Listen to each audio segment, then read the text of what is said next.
Hey everybody, what's going on? It's Ryan Fontenot here with the 1 Million Cent podcast, where we are aiming to train 1 million teenagers around the globe to share the gospel by 2030.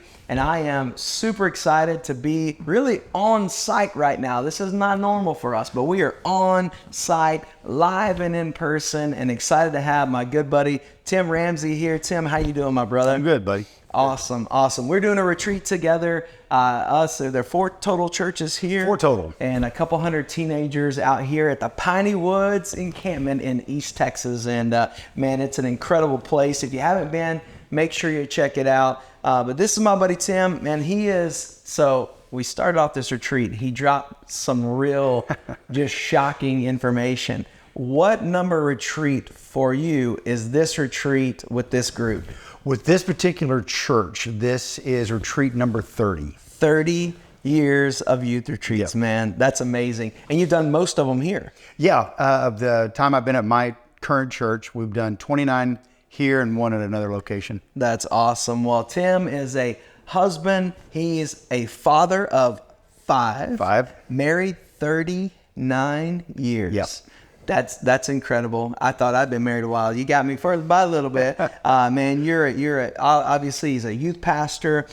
He does itinerant speaking. He's an author. He's an apologist. He is an all-around incredible guy. Currently serving at Fellowship of Huntsville Church in Huntsville, Texas. And now, get ready. You've been serving there how long? This past September, I celebrated 30 years. Let's go. 30 years, same church, man. This is phenomenal. So I had a mutual friend of ours that I interviewed, Grant, not too long ago. And I forgot what his was. It was up there in the 20s. He's actually been at his church 1 year longer. 1 year longer, okay. In August, he celebrated 31. In September, I celebrated 30. So, man, I'm telling you guys, when we talk, when we have these interviews, this is what I want y'all to hear, man. And Tim and Grant are both men who've been faithfully serving in the same spot. You may not, quote unquote, ever see them in the spotlight in a lot of ways, but these men have been plowing.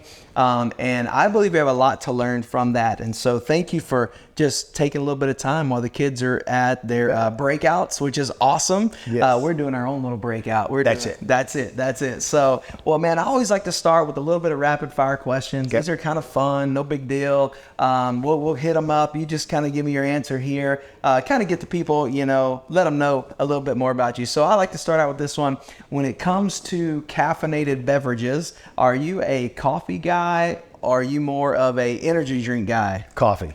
Definitely coffee. No, not even close. Yeah, I've tried energy drinks, and they just didn't do anything for me. I mean, There you go. So tell me, preferred coffee, straight black? You like sweetener in it? You like cream? a little bit of just creamer, not sweetened creamer. Okay, yeah, just a cream. little bit. Yeah. But gas station coffee is my favorite. There you go. That's a man's man right there. Gas station coffee. All right. So speaking of energy drinks and energies during the day, are you more of a morning guy, afternoon guy, night owl? What's your preference? When is your sweet spot? Oh, wow. Honestly, I'm kind of the full board. I mean, I get up, typically, my wife and I start our day around 5:30. Mm-hmm. And there are nights, like last night here, we were at the retreat. I didn't get back to the room till 1:45. Oh, my goodness. And then I had to tell you I was already asleep. Yeah, I was trying to be quiet because we're next door to each other. I appreciate that. Yeah, you bet. But I had to get in there, fill out some paperwork and get it done. So anyway, I can just kind of operate anyway. But I guess my favorite time is morning time when I get to be home with my wife. Yeah. And we can sit there and talk, or the evening time with her. Yeah. And all the distractions are gone. There you go, man. So I agree. I can't pick one out. Hey, that's fair. So you've done a lot of ministry. Obviously, you have 5 kids. You've done a lot of travel. Some people are driving people. They love to drive and all that stuff. Other people are flying people, like, get me to the destination. Do you have a preference? I've always been kind of like, hurry up, get there, get it done, come on back kind of thing. But I love the driving because, man, it's just you typically. Yeah. And prayer time, relaxation time, seeing scenery, that kind of stuff. Yeah. It's funny because, in Texas, you can drive forever and still be in Texas. That's right. I have friends on the East Coast, West Coast, whatever, and they say, we'll drive for 4 hours and be in 3 different states. Yeah, exactly. Like, not in Texas. So I like driving. Yeah, where we are, it takes you 3 hours at least, at minimum, to get out of Texas. Yes. Yeah, so Yep. that's awesome. That's awesome. Are you a podcast guy when you're listening? Yeah. So there you go, man. So now you're a podcast guy here, and he's going to be launching a new podcast here in a little while. We'll talk about that as well. So when it comes to vacations or maybe your preferred spots, I always ask people, people are sometimes one or the other. You a beach guy, you a mountain guy? Give me the mountains. The mountains. Every single time. I don't, this has been pretty true so far. Guys with beards have always been mountain guys. So. Yep, Billy Goats like the mountains. That's all I gotta say. So. I love it. Well, birthdays and holidays and stuff like that, there's desserts. So tell me, are you a pie guy? Are you a cake guy? My wife makes for me every year the same birthday cakes. My favorite one, she makes it from scratch. She makes a carrot cake. Okay. And it is legit. So give me the cake. Give me cake. I like it. All right. We'll turn a little bit more spiritual here. Bible, Old Testament, New Testament guy. Yes. Yes. that's a real Bible scholar there. Yes. It's all or nothing. Just give it all to me. There you go. I don't know. Have you found seasons where you're preaching more out of one than the other? Yeah. I found that true too in my life. So kind of depending on where our students are, kind of what they're needing to hear, at kind of where we land. That's cool. A lot of and most times in youth ministry, we're camping the New Testament. Right. We just really do. Yeah. But it's a complete book. So that's right, man. Yeah, that's kind of the Old Testament, kind of what Jesus used, right? So absolutely right. Yeah, we can't neglect that. Well, speaking of Jesus, speaking of the New Testament, 4 Gospels: Matthew, Mark, Luke, John. You know this well. They're all kind of written a little bit different perspectives, different styles, same message. What's your go-to? Matthew, Mark, Luke, or John? Well, I always direct students that are new believers to John. Okay. Yeah. Always. Yeah. In fact, I had a friend one time, he went, this is going to kind of date me, but answering machines with actual cassettes.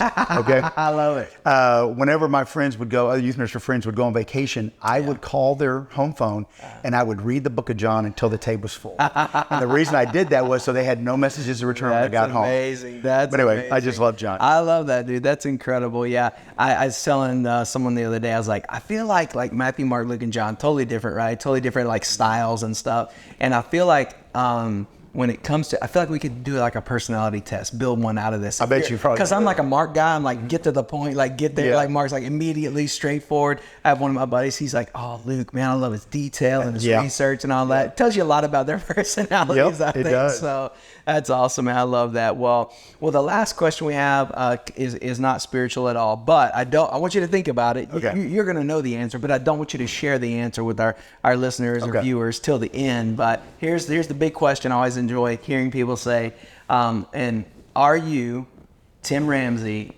are you a dog guy or are you a cat guy? Now don't answer it. I just want you to think on that. We'll swing back around and get that at the end. So y'all say, hey, by the way, if you're watching or listening on a platform that allows you to comment, why don't you comment right now? Do you think Tim, look at this handsome guy, is he a dog guy or a cat guy? Maybe he's a giraffe guy. I have no idea. So, but anyway, just drop it in the comments there. Well, man, let's jump in here. So you're at Fellowship of Huntsville, Texas.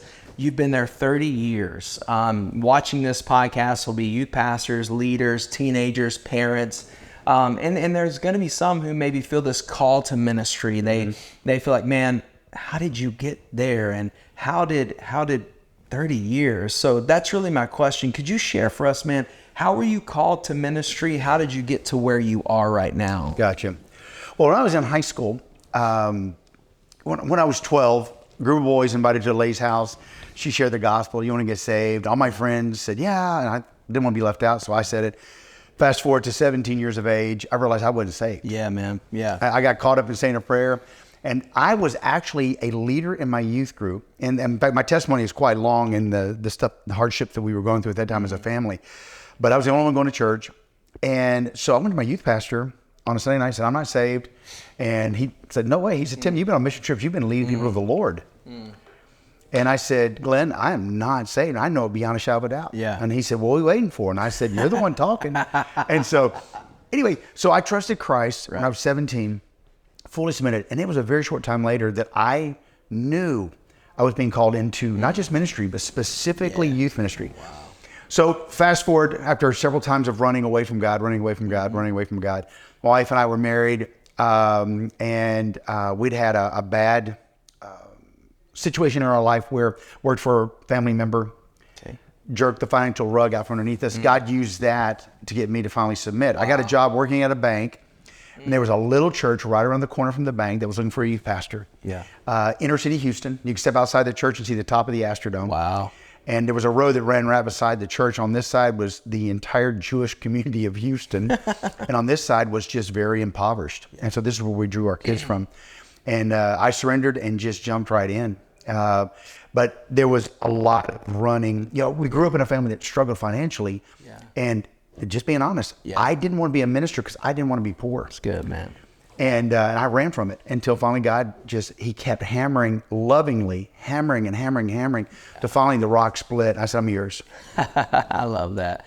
I didn't know that was kind of your testimony of salvation. Mine's very, very similar. You know, grew up in church. My high school years, we got a new youth pastor. He started pouring into me. I was kind of his right-hand guy. Freshman in college, 18 years old, I realized, man, I'm not even a Christian, you know? And the same thing I told him, I was like, man, I need Jesus. He goes, oh, no, man, you're saved. Like, you've been on visitation leading people to Jesus with me and all. I'm like, I know. I don't know Jesus. And so that's wild. That's wild, man. Very, very, very cool. I love the fact that, you know, and this is true. I think when God has a call on our life, and maybe some of the people watching or listening to this, they have this call in their life and maybe they've been running for a season. So what would you tell someone who's like, man, maybe it's been a year ago or 10 years ago, or maybe there's an adult who's like, when I was a teenager, I know God was calling me to ministry, but now I've spent 2 decades doing my own thing, but they still feel that call. What's maybe a bit of advice you would share with them? Say, hey, if you have this call in your life, maybe you should.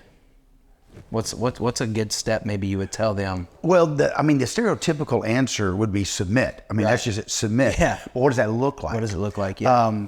I don't like to tell people a lot of times why don't you find a youth group and, you know, volunteer and just kind of feel it out. Right. And sometimes that's a really good approach. Yeah.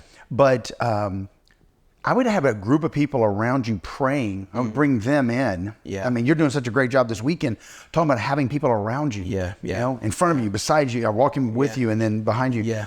And so get those people around you to be praying, and then start looking for the place that God wants you to put your feet in the water. Yeah. But it comes down to, back to what I first said, submit. Yeah. That was me. Yeah. I mean, there are 3 big times where God just hit me trying to get me, and I'm like, okay, I'm yours, and then go right around again. But do it, because I tell you, I mean, the things that God has allowed me to see Him do still just blows my mind. It's wild. Yeah. So get people around you to support you, to encourage you. You know, if you're married, make sure your spouse is on board with this. Yeah. You know, youth ministry. It's a commitment. Yeah. Ministry period. Yeah. I mean, you're away from your family this weekend and all that. So, but make sure your spouse is on board with it. Have that group of people and find a place to start getting in the water. It's good, man. I love that. I think that's sometimes I tell our R.A.G.E guys, our lady, I'm like, have you told anybody? And sometimes that's the very first step, is just saying it. Telling someone, hey, I think God's calling me to ministry. And then wherever you are, whatever church context you're in, like you said, man, start dipping your toes in the water there, whatever. I remember 18 years old, saved, surrendered ministry same day, and my youth pastor was like, okay, just calm down. You know? and so then a couple weeks later, I'm like, no, I really feel like God's called me to ministry. And I remember Doug telling me, okay, cool. We have a second grade boys Sunday school class who needs a teacher. You're it. And so I was like, okay, but dude, I never studied so hard and worked so hard in my whole life than getting ready for those boys. Yeah. And they were awesome. So that's awesome. So yeah, man, but that's where it all, a year later, youth pastor. So anyway, man, that's awesome. Well, I know you said specifically called to youth ministry, called to students, called to teenagers. You and I have been doing this a while. We've now been called to the next and the next and then the next generation, right? Because we've seen some generations come through. Yeah, absolutely. And so tell me this: why do you think you're so passionate about the next generation? Why do you feel like you're so passionate about reaching teenagers? Why that specific age group, if you will? Well, a lot of times what we'll do is we'll say, you know, God's sovereign, He's got this. And so, you know, we just do what we need to do. We do the mechanics of it. Right. My heartbeat is this next generation is the one that is going to be just fully released to continue carrying the torch. That's right, yeah. People, I was speaking up in North Dakota at a youth camp, and I had a lady stand up during this little testimony time, and she said, "All you kids are the future generation of the church." And I got up there and said, "No, you're the generation now. Yeah, that's good. You've got ministry now, and so act upon that." But to for the students today, just my heart breaks for them. Yes. Yeah. Of what they're facing. When Barna released Gen Z volumes 1 and 2, it really confirmed what we've been seeing. Yeah. Okay. But I'm passionate for them in a way that, I hate to say it this way, I'm going to be honest. When I first started in youth ministry, gazillion years ago, it was just youth ministry, and you throw pizza on the table, they'd show up. That's it, man. Yeah, I remember. Yeah. Now what we have to do is we have to work to be consistent, to earn trust, so that we might be able to impart to them the truth of God's word. Yeah. And so my passion is still the same. My effort is a lot more pointed and thought through, so that I can be what that student needs me to be able to speak truth and know that they trust me. One of the things that they said in the book was, this is the most untrusting generation we've seen in our lifetime. Yeah, yeah. And it's because of these nice little dilly bobs, right? Exactly. You read everything on here and you believe it. That's right. Well, how do they know what we're saying is right? Right. Because they can go Google what we just fact checked everything you say. Exactly. Yeah. How do I know what you're saying is true? And then so they'll find a contrary view. Right. And then suddenly we have to battle against that. So the passion, one, I know is God driven, it's given. Absolutely. Given and driven. Yep. Okay. I love that. And then I just want to make sure that I am where I need to be. I love to say, Bill Glass, who was a former NFL player, started prison ministry. He passed away a few years ago. Bill spoke at our church and he said this: "When you are where you are, be there." That's golly. When you are where you are, be there. This is where God's called me. This is my when and where. I'm going to be here, and I'm going to be totally, fully involved and submitted, and with that, the passion just flows. Another thing about passion, just real quick, sometimes passion isn't a bunch of emotion. That's right. Yeah. It's like agape love. Agape love, I'm not pointing to my heart. It's the willful determination for the betterment of you, of the other person. That's good. And so mine is, I'm not looking for the hype. Some of you guys out there, you're saying, "Man, I just don't feel it anymore." Don't base it upon feelings. You know what God's called you to. Get in there and keep going. Like I said, this is our 30-something retreat. Yeah. I'm not all hyped up about it. Right. But it's not also, it's just a job and I'm just doing it. That's exactly right, yeah. No, I'm just fully submitted. When, where, be there. That's good, man. Yeah. So that's great advice.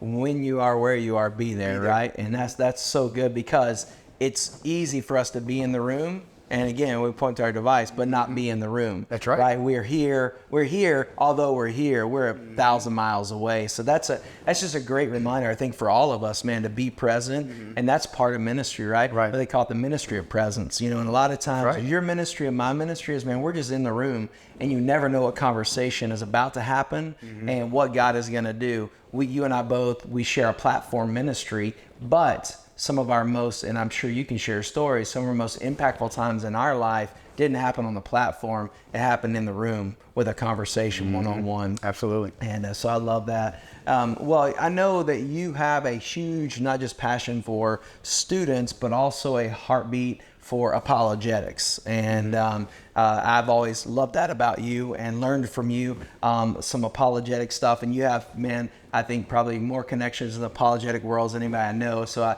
I love just getting around you and hearing this. Well, part of apologetics, or part of the reason we want students to learn apologetics, is to be able to speak of their faith, to be able to have conversations about Jesus. And I have no doubt that your students hear that from you. Hey, be sharing the gospel, be talking to your friends about Jesus. Well, in the 1 Million Sin podcast, the whole goal is to equip students to be able to have Jesus conversations in everyday life.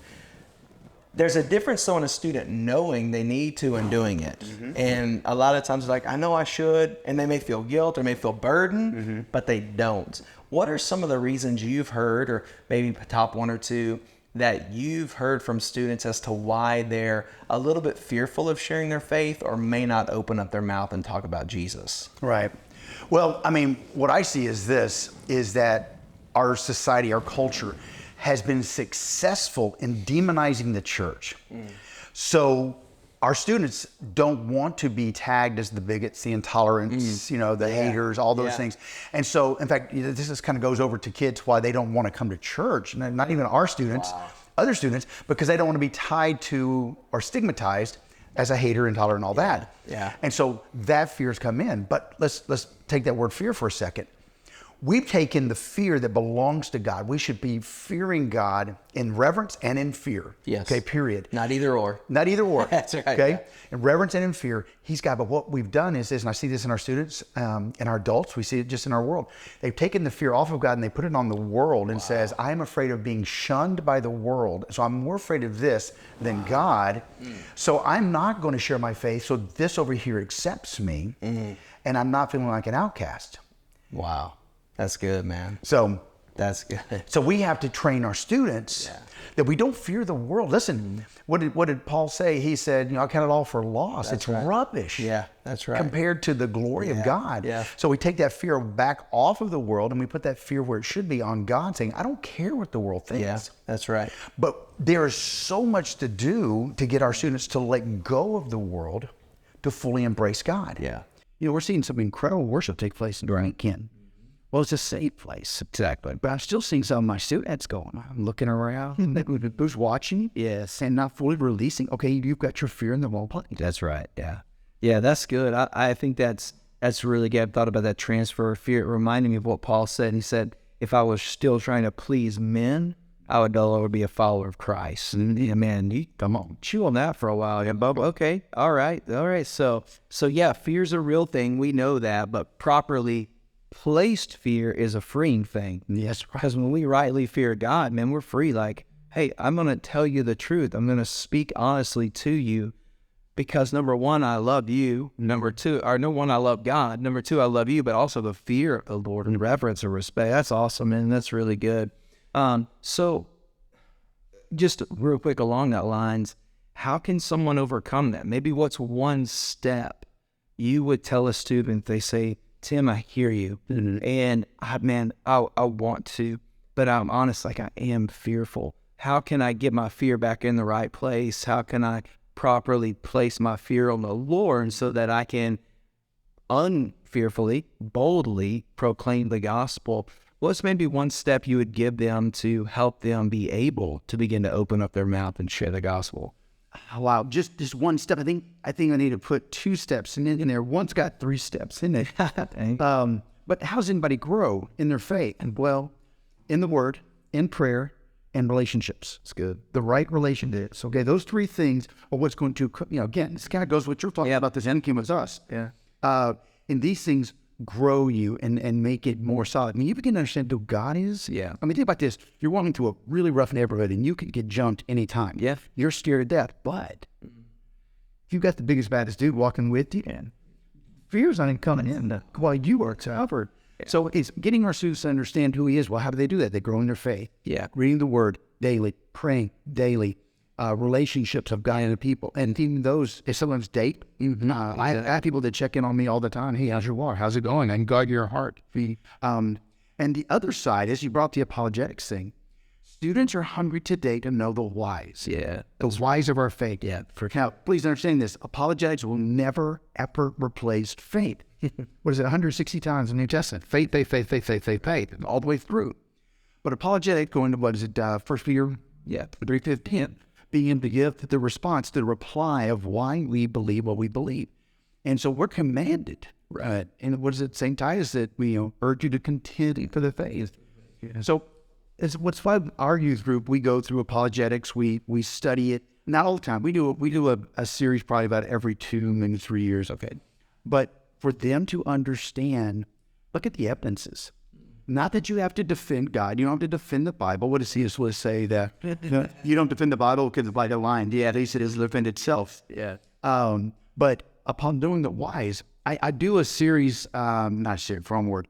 But I'll do a one-night event for churches called Asking for a Friend. Okay. And they could go up to a mic and ask me a question, or they can write their question down on cards, whatever the church wants to do. Number one questions I'm getting all deal with culture, not theology. Yeah, for sure. Yep. Okay, is my friend who is battling with identity, are they going to hell? Right. Or does God hate them? Or Right. It's all the cultural issues. Well, it still comes back to, if I'm going to reference the Bible, what evidence can I show you of why I truly believe it? Right. Daniel Bay was with us this weekend. Yeah. And I did a session for him dealing with the whole identity situation. And so when the students got in there, I said, first thing we're starting with is, why do we believe what this book says? Yeah. And so I crammed it into about 15 minutes. Right. And then I said, now, showing that we can believe this, let me tell you what God's word is. Yeah. And so I had students coming up to me and going, it makes full sense. That's right. Yeah. Because I can trust the authority, and this is what the authority said. That's right. That's good. Yeah. 100% right there. It's that prayer, the walk, and the word, and those relationships with people. And then out of that, and helping people understand that you can trust the Bible. It is reliable and trustworthy. Okay, well, then it really does matter what the Bible says. Because really the argument today is, who cares what the Bible says? It's 2,000 plus years old. Nobody cares. It's outdated. It's antiquated. You know, you probably mistranslated that. I mean, you've heard all of the stuff. And then when you go, okay, well, let's talk about that. And then so helping them understand that grasp is really good. So, well, I know in your 3+ decades of youth ministry, there's got to be a story or two that stick out of a student who, well, the best way I would say it, they got it. Like the lights came on, whether it was maybe a call to ministry, and man, you just saw them start walking that out in their school. You know what? Maybe just a story of a student, because as teenagers are watching us, I want our stories to really inspire other people. Maybe a student just got it, and you saw them, man, live out their faith in their school, in their community, on their team, whatever.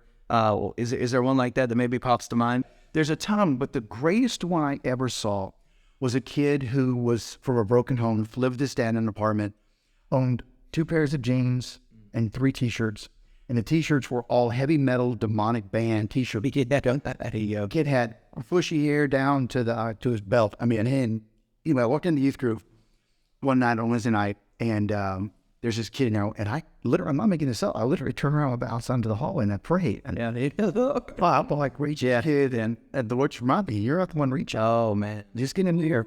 And so we're back in there, and anyway, this nicest kid ever, the lost as a goose. We end up going to youth camp. And we're getting ready to leave, and we're in the vehicles, and I was like, have y'all seen Paul? Where's Paul? I haven't seen him. And so I said, let's drive around and find him. And all of a sudden the back door opens as the kid dives into my car, and it's Paul. And he leans over, it's just all his hair. He goes, dude, it just got sick. And so all the way home, it's just like, blah, blah, blah. I mean, he's leaning over just like, oh, Jesus, and it's just all this excitement. Well, I take him home. You know, he's one of the kids that you have to drop off and drop him off. Yeah. And we were going to do this big testimony service on Sunday night at our church. And I went by to pick Paul up. And when I knocked on the door, his mom answered the door. Now, he lived with his dad. Okay. And she said, we do not believe like you. Please go away. She slammed the door. And so I went, wow, okay. So I went on to this church. We had our service that night. And that night, Paul calls me. And he's just crying. Yeah. And he's 10 years old. He's just crying. And he goes, I don't know what to do. And he said, but you know, the Bible says I need to submit to our parents, and I want to do that. And he said, what do I do? And I said, Paul, I want you to do this, buddy. Tonight, I want you to pray and ask God to show you what you need to do. So I didn't hear anything from him. He shows up at church. And I said, oh, man, he's wearing his demonic t-shirts and all that stuff. And, you know, just it looked kind of. Yeah, for sure. Anyway, I said, hey, dude, how are you? And he goes, bro, let me tell you what I did. And I said, what happened? He goes, when I started praying, he said, and the Lord really said, I want you to go knock on the doors of this apartment complex and tell people about Jesus. Wow. And I said, what'd you do? And he said, I did. It was not the summer camp high. And school started up. They had a bus farm where they bust all the kids into, and they put them on buses.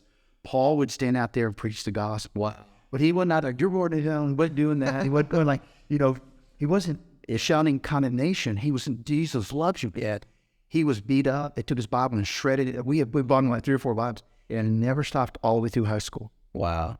And people came to know Christ. Yeah, this kid met Jesus, had the right look and view of who God is, was so just covered up with love to read major and wanted the world to know and the cool thing was that it wasn't what they needed, it's what the Lord had done for him. That's right. Yeah. And he wanted them to know, and then they want to know if they wanted it. That's so. Hey, that will change things, man. When you go, hey, let me tell you what God's done for me, and it'll be like, wow, that's awesome, man. Well, dude, I love our time together, but also want to, man, as people listen, some want to connect with you, follow up with you. I know you've written some books, man. How can people best find you, your resources, things like that?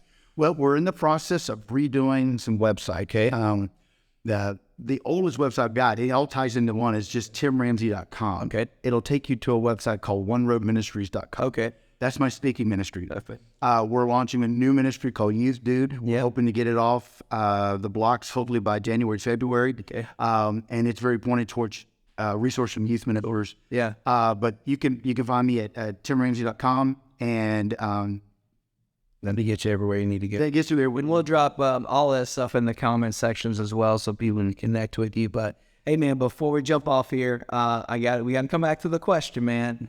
And you give me a little warning, man. Like, I don't know, man. So, Tim Ramsey, a dog guy or a cat guy? Which one is it, man? I guess I would land definitely with the dogs. Okay, all right, yeah. It was a Steve Shojan. Yeah, wrote the book, Dog and Cat Theology. Yeah. You know, yeah. And so I think dogs kind of get the best. Okay, man. Submit to your master. That's good. You know. That's awesome, man. Well, Tim, man, it's always a joy to be together, to serve together, sit down and have a conversation. Hey, we're going to link all of Tim's stuff coming up in the show notes and everything like that. And even as things roll out, we'll update it for you and stuff like that. But check out timramsey.com. And listen, thanks for listening to us. Don't forget, hey, if something in this resonated with you and you thought something like this, hey, man, I need to share that with, do it. That's not just you. That's the Lord saying, hey, share this with somebody if it can encourage them, equip them, stir them up. Because listen, we know that when God works in us, he wants to work through us as well. So don't forget to subscribe, follow wherever you are watching this. And of course, as always, don't forget this. Today is a great day to tell someone about Jesus. Come on, let's go.